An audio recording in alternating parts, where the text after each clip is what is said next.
tous les atomes ont à peu près la même statistique, pour simplifier.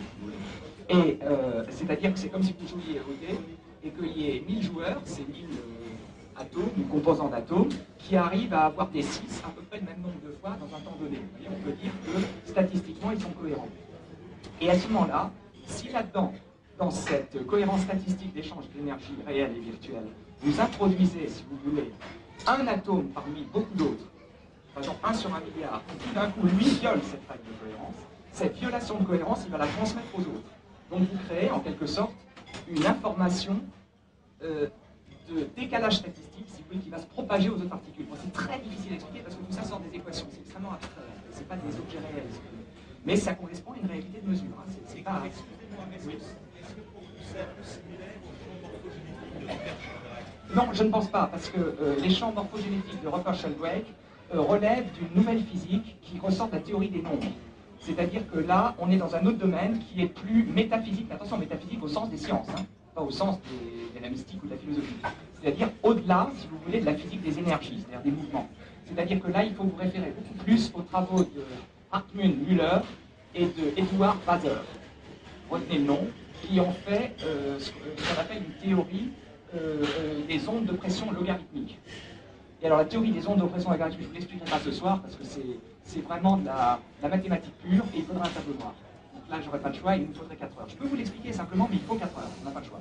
Et parce qu'il faut vous donner toutes les tas de notions de mathématiques, de théorie des nombres, de théories associées à la théorie des nombres, comme les attracteurs, etc. Donc on peut les expliquer simplement, mais ça prend beaucoup de temps. Donc ne me demandez pas d'expliquer ce soir, tant pis, ce sera pour une autre fois. Et, pardon? Ah oui, bien sûr.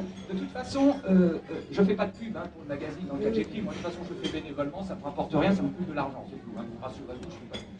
Mais dans mon prochain article, consacré au TR3B, vous savez, ce qu'on appelait triangle belge, j'ai mis toute une liste de références, aussi bien vulgarisées, de bonne qualité, que toute une liste d'articles scientifiques fondamentaux, parce que j'ai vu beaucoup de scientifiques ou d'étudiants en physique lisent parfois mes articles et me demandaient par mail, ils disaient, vous ne pouvez pas nous mettre autre chose que des références généralistes. Alors je mets les deux.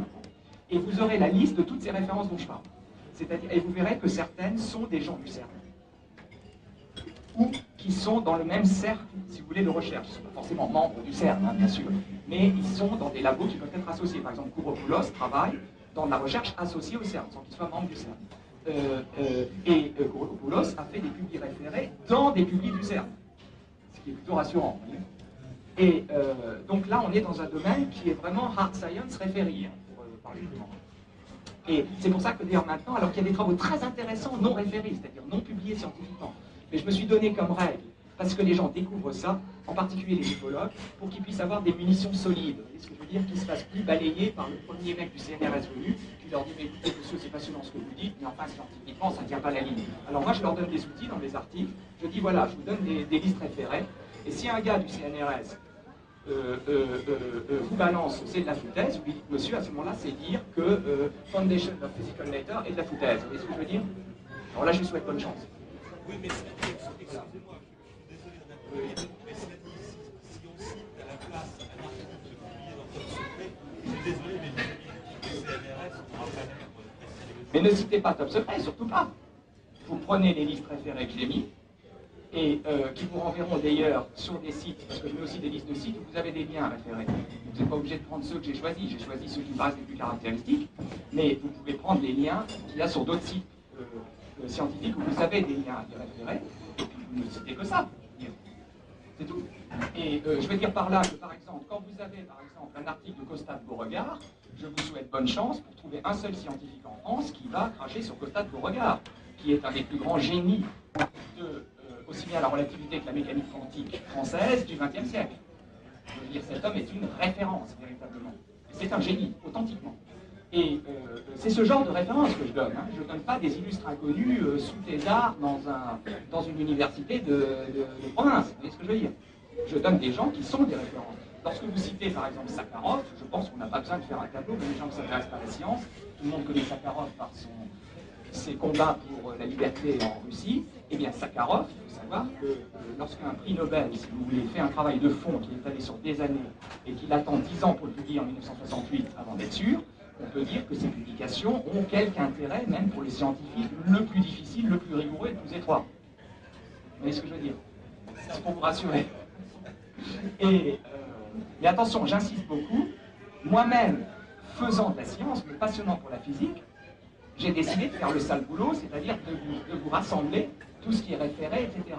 Mais je tiens à dire qu'il y a des tas de travaux qui sont faits par des gens qui ne sont pas forcément des bêtes monstrueuses en mathématiques, si vous voulez, qui ne sont pas forcément des physiciens en place ou même indépendants de leur formation, qui sont des gens qui sont tout aussi sérieux, c'est-à-dire que même s'ils n'ont pas une expression aussi lourde mathématiquement que le fera un type du CNRS, du CERN ou autre, ou l'université de Princeton, leur propos a une très grande valeur.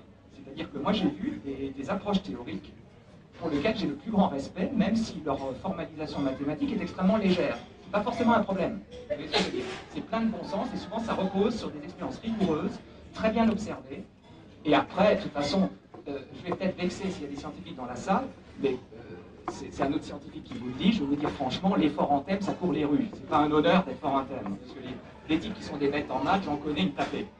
Par contre, des gens qui ont un raisonnement sain, même s'ils sont nuls en maths, c'est pas grave. Des gens qui ont un raisonnement très sain, très rigoureux, calme, neutre, etc., qui regardent les faits. Je peux vous dire que même dans les laboratoires, j'en connais peu. Il y en a, mais il y en a peu. Beaucoup moins qu'on croit. Et j'en connais aussi qui ont toutes ces qualités et qui n'ont jamais foutu les pieds dans une université, en sciences ou dans un laboratoire. Donc soyez complètement décomplexés. À partir du moment où vous avez les pieds dans les sabots et le bon sens d'un paysan normand, même si vous ne parlez pas la langue qu'on appelle maths, physique, etc., et que vous parlez une autre langue très belle qui s'appelle le français, l'anglais, l'allemand et le chinois, ça n'a aucune importance. Ça peut donner de la valeur à vos propos et à vos travaux. Et de toute façon, vous trouverez facilement des armées de forts en thème qui pourront après le traduire dans le langage mathématique, lourd, etc. Ça, c'est pas le problème. Le problème, c'est le bon raisonnement. Ce qui a fait le génie d'Einstein, vous savez, Einstein n'était pas un très bon mathématicien, contrairement à une légende.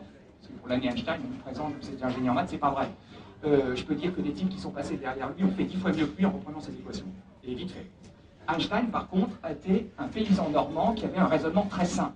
C'est-à-dire que là où d'autres commençaient à rêvasser sur des modèles unifiés, ça fait penser aux théories de cordes et autres fumisteries actuelles, fumisteries, je preuve du contraire, Einstein, lui, il prenait les morceaux par petits morceaux, il raisonnait en bon paysan presque. Et c'est pour ça qu'il a réussi. Vous comprenez ce que je veux dire? C'est pas parce qu'il était fort en thème, ça n'a rien à voir. Voilà.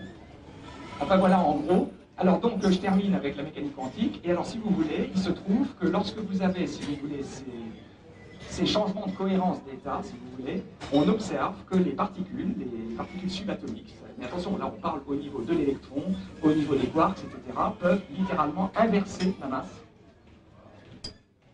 de ces particules. Voilà. Mais enfin là, je suis obligé de simplifier au ruban parce que la chromodynamique, c'est épouvantablement compliqué si on n'a pas les postulats de départ bien compris. Acceptez-le comme un propos très généraliste, parce que autant en relativité, on peut rentrer dans des images, c'est très visuel, c'est très... mais autant en mécanique quantique, on travaille sur des valeurs très abstraites, ce qui ne veut pas dire qu'elles ne reflètent pas une réalité très concrète, mais c'est très difficile à expliquer en une demi-heure comme ça. Enfin, c'est difficile. Alors voilà ce que je pouvais dire pour donner un petit survol de l'aspect théorique. Mon but, c'était surtout de vous faire comprendre, soyez rassurés, je crois que la physique est en train de prendre de bons virages. C'est-à-dire qu'après avoir été d'une mauvaise foi littéralement honteuse depuis 30 ans, rappelez-vous des astrophysiciens comme M. Petit, par exemple, qui se sont fait allumer, mais de façon honteuse, ou des gens comme René Duvalet, qui était un directeur de recherche du CEA, qui était un cerveau merveilleux,